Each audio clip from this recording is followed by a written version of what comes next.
Hi dear friends, എല്ലാവർക്കും പുതിയൊരു വ്ലോഗിലേക്ക് ഒരിക്കൽ കൂടി സ്വാഗതം. നമ്മളുടെ തൊട്ട് മുന്നത്തെ വീഡിയോയിൽ നമ്മൾ UK വരുന്ന നഴ്സുമാരുടെ CBTയിലും OSCEയിലും വരുന്ന ചില മാറ്റങ്ങളെക്കുറിച്ച് നമ്മൾ ഡിസ്കസ് ചെയ്തിരുന്നു. അതിനുശേഷം ഒരുപാട് ഡൗട്ട്സ് പലരും ചോദിച്ചിട്ടുണ്ടായിരുന്നു. അപ്പോൾ ഇന്നത്തെ വീഡിയോയിൽ നമ്മൾ മെയിനായിട്ട് ഫോക്കസ് ചെയ്യുന്നത് എന്ന് മുതലാണ് ഈ ന്യൂ CBT ലോഞ്ച് ചെയ്യുന്നത്, ആരൊക്കെയാണ് ന്യൂ CBT എഴുതേണ്ടത്, ആ ബുക്കിംഗ് പ്രോസസ്സിലെ ചെറിയ മാറ്റങ്ങൾ, അതുപോലെ തന്നെ സാമ്പിൾ ക്വസ്റ്റ്യൻസ് ന്യൂമറസി റിലേറ്റഡ് ആയിട്ടുള്ളതും പിന്നെ അതുപോലെ ക്ലിനിക്കൽ ക്വസ്റ്റ്യൻസും കുറച്ച് എക്സാമ്പിൾസ്, ഇത്രയും കാര്യങ്ങളാണ് നമ്മൾ ഇന്നത്തെ വീഡിയോയിൽ നമ്മൾ പ്ലാൻ ചെയ്തിട്ടുള്ളത്. അപ്പോൾ തീർച്ചയായിട്ടും ഇന്നത്തെ വീഡിയോ മറ്റു വീഡിയോകൾ പോലെ തന്നെ നിങ്ങൾക്ക് യൂസ്ഫുൾ ആയിരിക്കും എന്ന് തന്നെ വിചാരിക്കുന്നു. അതുപോലെ നിങ്ങൾ ഞങ്ങളുടെ ചാനൽ ആദ്യമായിട്ടാണ് കാണുന്നതെന്നുണ്ടെങ്കിൽ milestones of our life എന്ന നമ്മളുടെ യൂട്യൂബ് ചാനലിലേക്കൂടെ UK വരുന്ന നഴ്സസിന് ആവശ്യമായിട്ടുള്ള ഓൾമോസ്റ്റ് എല്ലാ ഇൻഫർമേഷനും ഷെയർ ചെയ്തിട്ടുണ്ട്. നിങ്ങൾ പ്ലേലിസ്റ്റ് സെർച്ച് ചെയ്തിട്ടുണ്ടെങ്കിൽ എല്ലാ ഇൻഫർമേഷനും നിങ്ങൾക്ക് അവൈലബിൾ ആണ്. നിങ്ങൾ നമ്മുടെ മറ്റു വീഡിയോകൾക്ക് തന്ന സപ്പോർട്ട് സ്നേഹവും ഈ വീഡിയോയ്ക്കും പ്രതീക്ഷിക്കുന്നു. അതുപോലെ തന്നെ ഒറ്റ കാര്യം കൂടെ പറഞ്ഞോട്ടെ, ചാനലിൽ സബ്സ്ക്രൈബ് ചെയ്യാൻ വേണ്ടി മറക്കരുതേ. അപ്പോൾ നമുക്ക് സമയം കളയാതെ തന്നെ വീഡിയോയിലേക്ക് കിടക്കാം.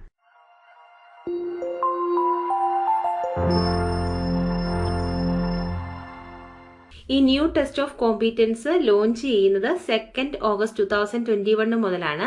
കാര്യം പറഞ്ഞിട്ടുണ്ടെങ്കിൽ നേരത്തെ തന്നെ അവർ ലോഞ്ച് ചെയ്യാനൊക്കെ പ്ലാനിങ് ഒക്കെ ഉണ്ടായിരുന്നു. പക്ഷെങ്കിൽ കോവിഡ് റിലേറ്റഡ് ആയിട്ടുള്ള സിറ്റുവേഷൻസും കാര്യങ്ങളും കൊണ്ട് ഇതിങ്ങനെ നീണ്ട് ഇത്രയും വരെ എത്തി. അപ്പോൾ നമുക്ക് എല്ലാവർക്കും അറിയാവുന്നതുപോലെ ഈ കറന്റ് CBTയിൽ 120 മൾട്ടിപ്പിൾ ചോയ്സ് ക്വസ്റ്റ്യൻസ് ആയിരുന്നു ഉണ്ടായിരുന്നത്. പക്ഷെങ്കിൽ ഇനി വരുന്ന ന്യൂ CBTയിൽ അതിന്റെ സ്ട്രക്ചർ ഒക്കെ മാറിയിട്ടുണ്ട്. Part A and part B ഉണ്ട്. പാർട്ട് A ന്യൂമറസി ക്വസ്റ്റ്യൻസും പാർട്ട് B ക്ലിനിക്കൽ ക്വസ്റ്റ്യൻസും ആണുള്ളത്. Both part A and part B will be awarded separately. അതുകൊണ്ട് നമുക്ക് പാർട്ട് Aയ്ക്കും പാർട്ട് Bയ്ക്കും സെപ്പറേറ്റ് ആയിട്ട് തന്നെ പാസ് ആവാനും ഫെയിൽ ആവാനും ഉള്ള ചാൻസ് ഉണ്ട്. അപ്പം നമുക്ക് CBT പാസ്സായി എന്ന് പറയണമെങ്കിൽ നമ്മൾ പാർട്ട് Aയ്ക്കും പാർട്ട് Bയ്ക്കും സെപ്പറേറ്റ് ആയിട്ട് തന്നെ പാസ് ആവേണ്ടതുണ്ട്. ഇൻ കേസ് നമ്മൾ ഇതിലേതെങ്കിലും ഒരെണ്ണത്തിന് ഫെയിൽ ആയി എന്ന് കരുതുക, പാർട്ട് Aയ്ക്ക് ഫെയിൽ ആയി അല്ലെ പാർട്ട് Bയ്ക്ക് ഫെയിൽ ആയി എങ്കിൽ ആ ഫെയിൽ ആകുന്ന ആ പാർട്ട് മാത്രം നമുക്ക് സെക്കൻഡ് ടൈമിൽ റീസിറ്റ് ചെയ്താൽ മതി. പിന്നെ അതുപോലെ നമ്മൾ ഫസ്റ്റ് എക്സാമിന് ഡേറ്റ് എടുക്കുമ്പോൾ both part A and part B ആദ്യം തന്നെ എടുക്കണം. പാർട്ട് B മാത്രം നമ്മൾ ഇരുന്നാലും അല്ലെ പാർട്ട് A മാത്രം ഇരുന്നാലും ഇതിവര് ഓരോ അറ്റംപ്റ്റ് ആയിട്ട് തന്നെയാണ് കണക്കാക്കുന്നത്. എനിക്ക് തോന്നുന്നു ഓൾമോസ്റ്റ് എല്ലാവർക്കും തന്നെ അറിയായിരിക്കും 3 അറ്റംപ്റ്റ് ആണ് നമുക്ക് ഒരു ആപ്ലിക്കേഷനിലുള്ളത്. അത് 10 days എപ്പാർട്ട് നമുക്ക് 3 times അറ്റംപ്റ്റ് ചെയ്യാൻ വേണ്ടി പറ്റും. അപ്പം ആ 3 അറ്റംപ്റ്റ് ഫെയിൽ ആയിട്ടുണ്ടെങ്കിൽ പിന്നെ നമുക്ക് പുതിയ ആപ്ലിക്കേഷൻ പിന്നെയും റീസ്റ്റാർട്ട് ചെയ്യേണ്ടി വരും. നമുക്ക് ഒരു ആപ്ലിക്കേഷനിൽ 3 അറ്റംപ്റ്റ് ഉണ്ട്. അതിനകത്ത് ഫസ്റ്റ് അറ്റംപ്റ്റ് എടുക്കുമ്പോൾ പാർട്ട് Aയും പാർട്ട് Bയും എഴുതുക. പാർട്ട് Aയും പാർട്ട് Bയും സെപ്പറേറ്റ് ആയിട്ട് നമ്മൾ പാസ്സായി കഴിഞ്ഞാൽ നമ്മളുടെ ആപ്ലിക്കേഷൻ പ്രോസസ്സിങ്ങിന്റെ നെക്സ്റ്റ് സ്റ്റേജിലേക്ക് നമുക്ക് പോകാൻ വേണ്ടി പറ്റും. ഓക്കെ, ഇനി നമുക്ക് ഈ പാർട്ട് Aയിലും പാർട്ട് Bയിലും ഉള്ള വ്യത്യാസം എന്താണെന്ന് നോക്കാം. ഫസ്റ്റ് പാർട്ട് A അത് ന്യൂമറസി ക്വസ്റ്റ്യൻ ആണെന്ന് നമ്മൾ പറഞ്ഞായിരുന്നു.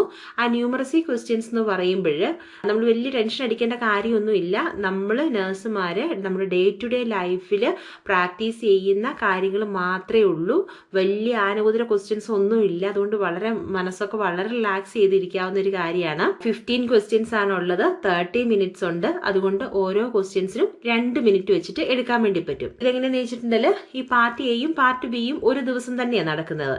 അപ്പൊ നിങ്ങൾ പാർട്ട് A കഴിഞ്ഞ് കഴിയുമ്പോൾ ഓട്ടോമാറ്റിക്കലി 30 minutes ആകുമ്പോൾ സമയം കട്ടായി നമ്മൾ അടുത്തതിനകത്തോട്ട് പോകും. ഇൻ കേസ് നമ്മൾ ആൻസർ ചെയ്ത് കഴിഞ്ഞില്ലെങ്കിലും നമുക്ക് 30 minutesന് ശേഷം പാർട്ട് A കണ്ടിന്യൂ ചെയ്തുകൊണ്ടിരിക്കാൻ വേണ്ടി പറ്റത്തില്ല. പക്ഷെങ്കിൽ അതും പേടിക്കേണ്ട ആവശ്യമില്ല. കാരണം എന്താണെന്ന് വെച്ചിട്ടുണ്ടെങ്കിൽ ഇത് ഇവര് ട്രയൽ നടത്തി നോക്കുമ്പോൾ ഓൾമോസ്റ്റ് എല്ലാവരും തന്നെയും ഒരു 8 to 9 minutes കൊണ്ട് ഇത് ചെയ്ത് കഴിഞ്ഞിട്ടുണ്ട്. പിന്നെ വളരെ അപൂർവമായിട്ടുള്ള ആൾക്കാരാണെന്നുണ്ടെങ്കിൽ 20 minutes ഒക്കെ വരെ പോയിട്ടുള്ളൂ.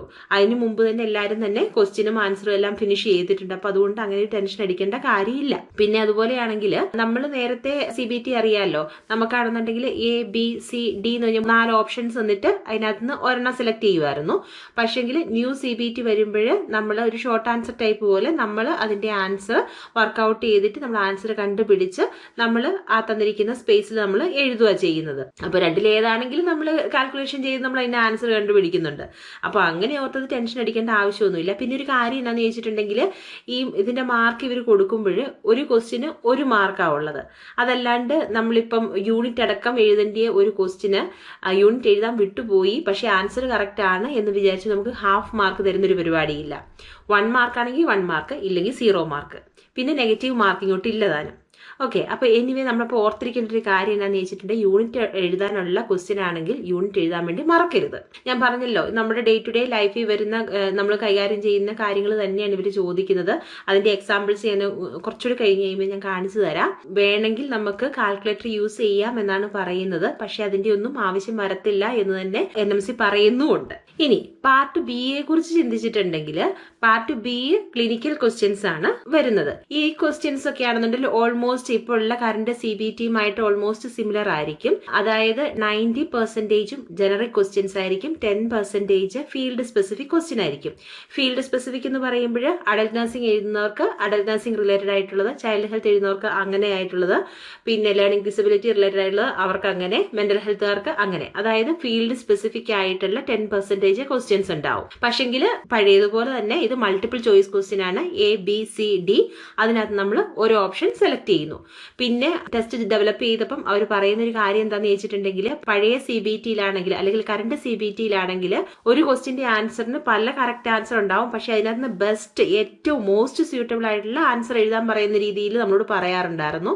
പക്ഷെങ്കിൽ ഈ വരുന്ന ന്യൂ CBTയിൽ 1 ഡെഫിനിറ്റ് കറക്റ്റും ബാക്കി 3 ഡെഫിനിറ്റ് റോങ്ങും എന്നുള്ള രീതിയിലാണ് അവർ മാക്സിമം അവർ ഡിസൈൻ ചെയ്തിരിക്കുന്നത് എന്നാണ് പറയുന്നത്. പിന്നെ അതുപോലെയാണെന്നുണ്ടെങ്കിൽ അബ്രിവേഷൻസ് അവർ മാക്സിമം യൂസ് ചെയ്യാതെ നോക്കിയിട്ടുണ്ടെന്നും പറയുന്നു. ഇനിയിപ്പോൾ ന്യൂസ് എന്നൊക്കെ ഉള്ളതിന്റെ അങ്ങനെ എഴുതിയിട്ടുണ്ടെങ്കിൽ നാഷണൽ ഏർലി വാർണിംഗ് സ്കോർ എന്നുള്ളത് ബ്രാക്കറ്റിൽ എഴുതിയിട്ടുണ്ടാവും എന്നാണ് ഇതുവരെ നമുക്ക് അറിയാൻ കഴിഞ്ഞത്. അതായത് അബ്രിവേഷൻസ് മാക്സിമം യൂസ് ചെയ്തിട്ടില്ല എന്നുള്ളതാണ് നമുക്ക് അറിയാൻ വേണ്ടി കഴിയുന്നത്.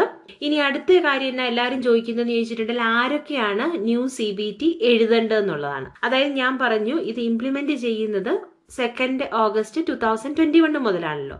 അപ്പോൾ അതിനു മുന്നേ നമ്മൾ CBTയോ OSCEയോ അറ്റംപ്റ്റ് ചെയ്യാത്തവരാണെങ്കിൽ നമ്മൾ ഡെഫിനറ്റ് ആയിട്ടും പുതിയ CBTയിലേക്കാണ് പോകുന്നത്. അതല്ല, നമ്മളുടെ രജിസ്ട്രേഷൻ പ്രോസസ് ഒക്കെ നമ്മൾ സ്റ്റാർട്ട് ചെയ്തു, പക്ഷെ ഇതുവരെ നമ്മൾ CBTയോ OSCEയോ അറ്റംപ്റ്റ് ചെയ്തിട്ടില്ല എന്നുണ്ടെങ്കിലും നമ്മൾ പുതിയതിനകത്തേക്ക് പോകും. ഇനി അതല്ല, നിങ്ങൾ ഓൾറെഡി ഒരു അറ്റംപ്റ്റ് എടുത്തു, CBTക്കോ അല്ലെങ്കിൽ OSCEക്കോ ഒരു അറ്റംപ്റ്റ് എടുത്തു, പക്ഷെങ്കിൽ അത് പാസ്സായിട്ടില്ല, ഫെയിൽ ആയിപ്പോയി, അങ്ങനെ വെയിറ്റ് ചെയ്യുന്നവരാണ് എന്നുണ്ടെങ്കിൽ നിങ്ങൾക്ക് കറണ്ട് CBTയിൽ തന്നെ ക്ലിയർ ചെയ്യാൻ വേണ്ടി നിങ്ങൾക്ക് 12 മന്തോളം നിങ്ങൾക്ക് അതിനുള്ള സമയം കിട്ടും എന്നുള്ളതാണ് NMC നമ്മളോട് പറയുന്ന കാര്യം. ഇനി അപ്പം പലരും ചോദിക്കുന്ന വേറൊരു കാര്യമാണ് CBTക്ക് ബുക്ക് ചെയ്യുന്നതിനെ കുറിച്ച്. 1 ഓഗസ്റ്റ് 2021 മുന്നേ മാത്രമേ നമുക്ക് കറണ്ട് CBTക്ക് വേണ്ടിയിട്ട് അപ്ലൈ ചെയ്യാൻ വേണ്ടി പറ്റത്തുള്ളൂ. അപ്പോൾ നിങ്ങൾക്ക് CBTക്ക് വേണ്ടിയുള്ള ഓതറൈസേഷൻ ഒക്കെ കിട്ടിയിട്ടുള്ളവരാണ് എന്നുണ്ടെങ്കിൽ 18 ജൂലൈക്ക് മുന്നേ നിങ്ങൾ ഓൺലൈൻ ആപ്ലിക്കേഷൻ സബ്മിറ്റ് ചെയ്ത് നിങ്ങൾ ഡേറ്റ് എടുക്കണം.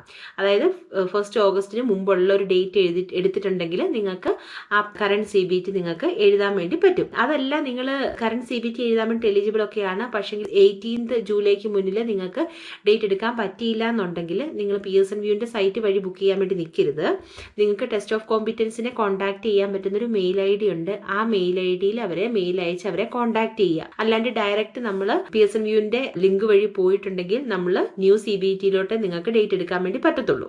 നമ്മൾ പുതിയ CBT എഴുതാൻ വേണ്ടി പോകുന്നവരാണെന്നുണ്ടെങ്കിൽ ജൂലൈ 19 മുതൽ അങ്ങോട്ടേക്ക് നമുക്ക് Pearson VUവിന്റെ സൈറ്റിൽ കയറിയിട്ട് എക്സാമിന് വേണ്ടി ഡേറ്റ് എടുക്കാൻ പറ്റും. അതിന്റെ ആ ബുക്കിംഗ് പ്രോസസ്സിങ്ങിലൊക്കെ കുറച്ച് മാറ്റങ്ങളുണ്ട്. നമുക്കതൊരു സെപ്പറേറ്റ് ഒരു വീഡിയോ ആയിട്ട് തന്നെ ചെയ്യാം, കാരണം അത് പറയാൻ വേണ്ടി എന്നിട്ട് ഒരുപാട് ലെങ്തി വീഡിയോ ആയി പോകും. ഇതൊക്കെയാണ് നട്ഷൽ പറയാനുള്ളത്. അതായത് part A, part B. Part Aക്ക് ന്യൂമറസി ക്വസ്റ്റ്യൻ, അത് 15 ക്വസ്റ്റ്യൻസ് 30 മിനിറ്റ്സ് 2 മിനിറ്റ് ഓരോ ക്വസ്റ്റ്യനും ഉണ്ട്. അത് വളരെ സിമ്പിൾ ആയിട്ടുള്ള ക്വസ്റ്റ്യൻ ആണെന്നാണ് ഇതുവരെ അറിയാൻ കഴിഞ്ഞിടത്തോളം. ഇത് പാർട്ട് Aയും പാർട്ട് Bയും സെപ്പറേറ്റ് ആയിട്ടാണ് നമ്മളെ അസസ് ചെയ്യുന്നത്. ബുക്ക് ചെയ്യുന്ന കാര്യങ്ങളിലൊക്കെ ചെറിയ ചെറിയ വ്യത്യാസങ്ങളുണ്ട്. അതിനെക്കുറിച്ചുള്ള ഡീറ്റെയിൽസ് നമുക്ക് അടുത്ത വീഡിയോയിൽ കാണാം. ഇനി നെക്സ്റ്റ് നമ്മൾ നേരത്തെ പറഞ്ഞ കുറച്ച് സാമ്പിൾ ക്വസ്റ്റ്യൻസ് നമുക്കൊന്ന് നോക്കാം. ഇപ്പോൾ ഫസ്റ്റ് ക്വസ്റ്റ്യൻ ടൈപ്പ് എന്ന് പറഞ്ഞിട്ടുണ്ടെങ്കിൽ numeracy question, measuring the correct dose. ഞാൻ ക്വസ്റ്റ്യൻ വായിക്കാം. What is the volume that has been drawn up into the syringe. അപ്പോൾ ഇവിടെ സിറിഞ്ച് തന്നിട്ടുണ്ട്, അതിനകത്ത് നമ്മൾ മെഡിസിൻ ലോഡ് ചെയ്തിരിക്കുന്നു. നമ്മളോട് ചോദിച്ചിരിക്കുന്നത് എത്ര ml ഫ്ലൂയിഡാണ് അല്ലെ എത്ര ml മെഡിസിനാണ് ഡ്രോ ചെയ്തിരിക്കുന്നത്. അപ്പം ഇത് വളരെ സിമ്പിളായിട്ടുള്ള ക്വസ്റ്റ്യൻ ആണ്. ഇത് പറയാൻ വേണ്ടിയിട്ട് നമുക്ക് വേറെ പ്രത്യേകിച്ച് കാൽക്കുലേറ്ററിൻ്റെയോ അല്ലെങ്കിൽ തല പോയിക്കേണ്ട ആവശ്യമില്ലല്ലോ. ഇത് വളരെ സിമ്പിളാണ്. ഇതിൻ്റെ ആൻസർ 6.5 ml. അപ്പോൾ ഇങ്ങനെയുള്ള മെഷറിംഗ് ദ കറക്റ്റ് ഡോസ് ഈ ടൈപ്പിലുള്ള ക്വസ്റ്റ്യൻസ് 2 എണ്ണമാണ് ഉണ്ടാവും എന്ന് NMC പറഞ്ഞിരിക്കുന്നത്. ഓക്കെ, ഇനി അടുത്ത ക്വസ്റ്റ്യൻ നമുക്ക് നോക്കാം. ന്യൂമറസി ക്വസ്റ്റ്യൻ തന്നെയാണ്. Metric units. A patient has been prescribed 0.6 gram of ibuprofen. What is the dose in milligram? അപ്പോൾ എല്ലാ തരത്തിലുള്ള കൺവേർഷനുകളും നിങ്ങൾ കൃത്യമായിട്ട് പഠിച്ചു വയ്ക്കുക. Milligram two gram, gram to kilogram, gram to milligram, അങ്ങനെയുള്ള എല്ലാ കൺവേർഷനും നിങ്ങൾ കൃത്യമായിട്ട് പഠിച്ചു വയ്ക്കണം. അങ്ങനത്തെ എല്ലാ കാൽക്കുലേഷനുകളും കാര്യങ്ങളും മനസ്സിലാക്കി വളരെ ഹൃദ്യസ്ഥമാക്കി വയ്ക്കണം.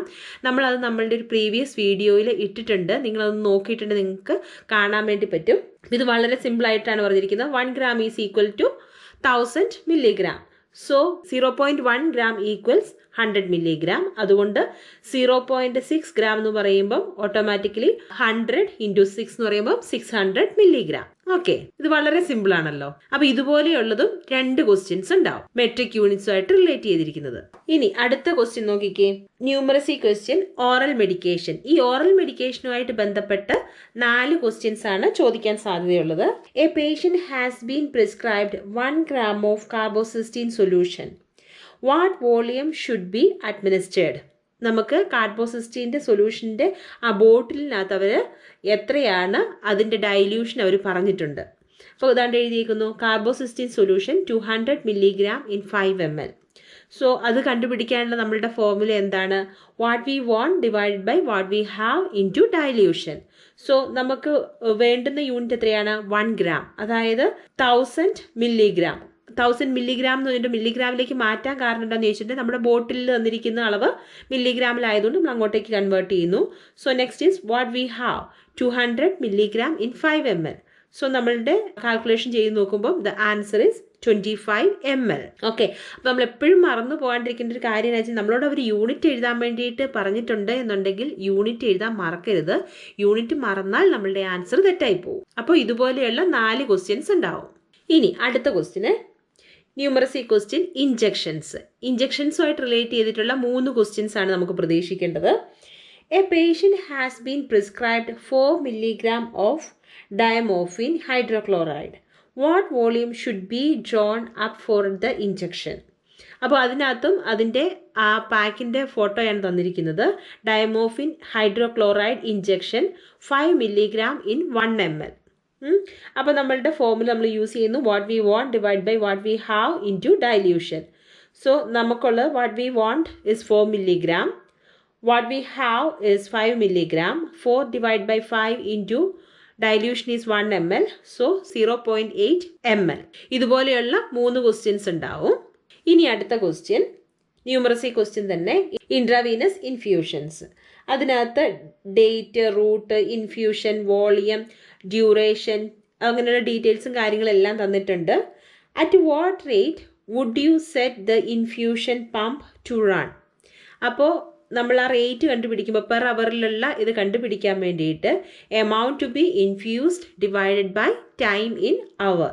സോ നമുക്ക് കൊടുക്കാനുള്ള ടോട്ടൽ വോളിയം 450 ml നമുക്ക് ഇൻഫ്യൂസ് ചെയ്യാനുണ്ട് ഓവർ 3 hours. സോ 450 divided by 3 equals 150 ml per hour. അതാണ് നമ്മുടെ ആൻസർ.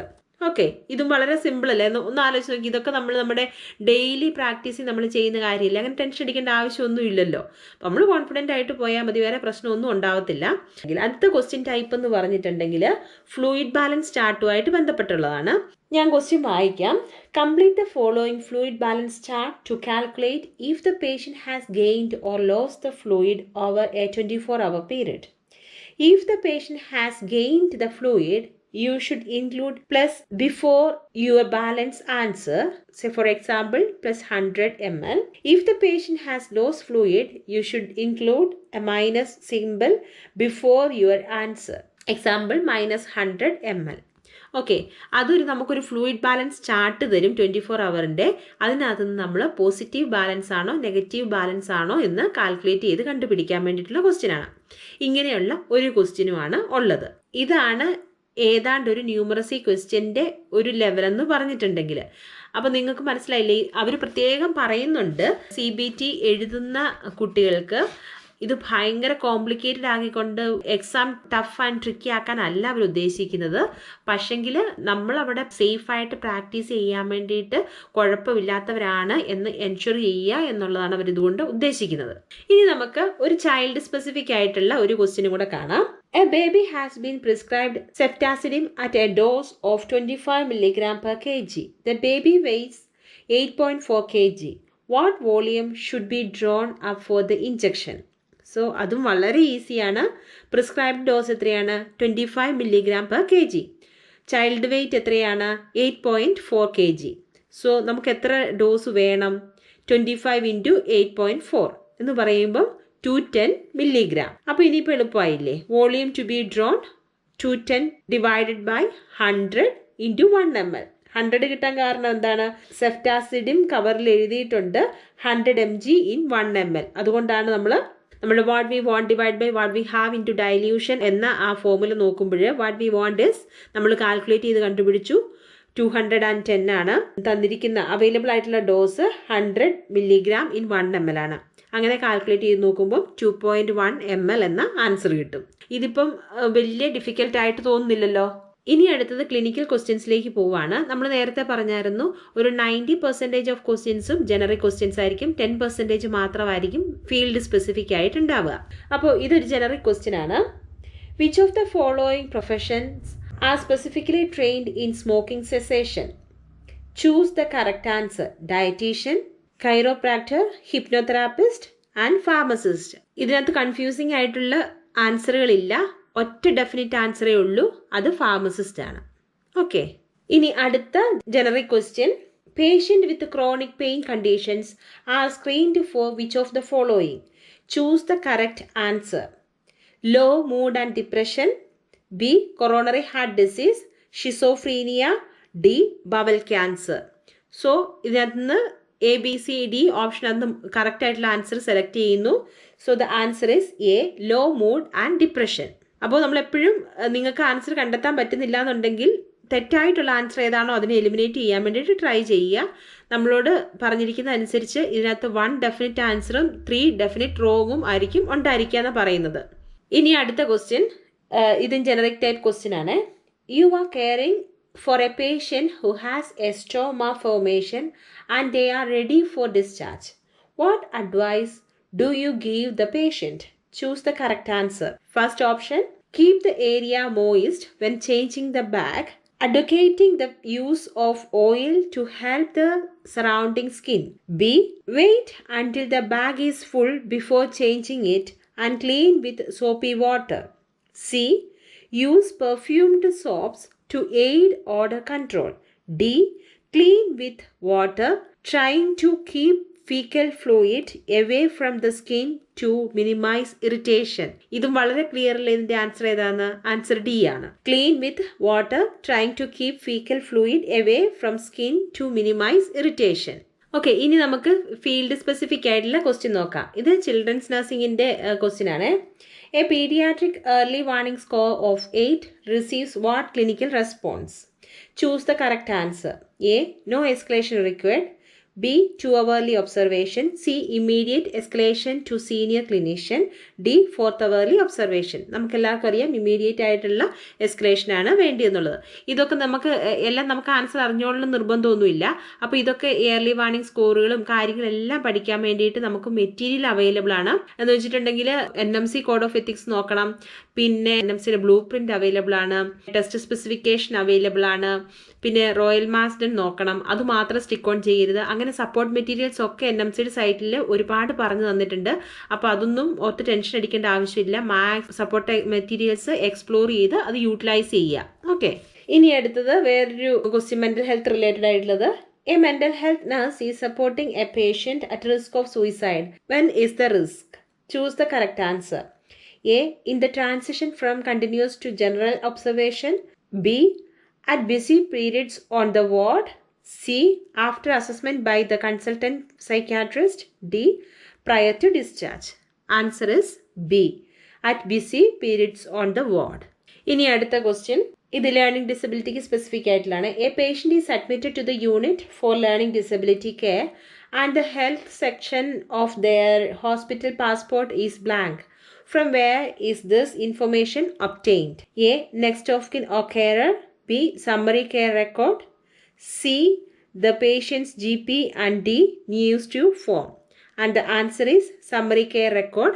Summary care record എന്ന് പറഞ്ഞിട്ടുണ്ടെങ്കിൽ മെഡിക്കൽ നോട്ട്സ് ആണ് which is available in primary and the secondary care settings and also which is stored electronically. Okay, അത് medical record തന്നെയാണ് സംഭവം. So നമുക്ക് details കിട്ടുന്നത് സമ്മറി കെയർ റെക്കോർഡ്സിൽ നിന്നാണ്.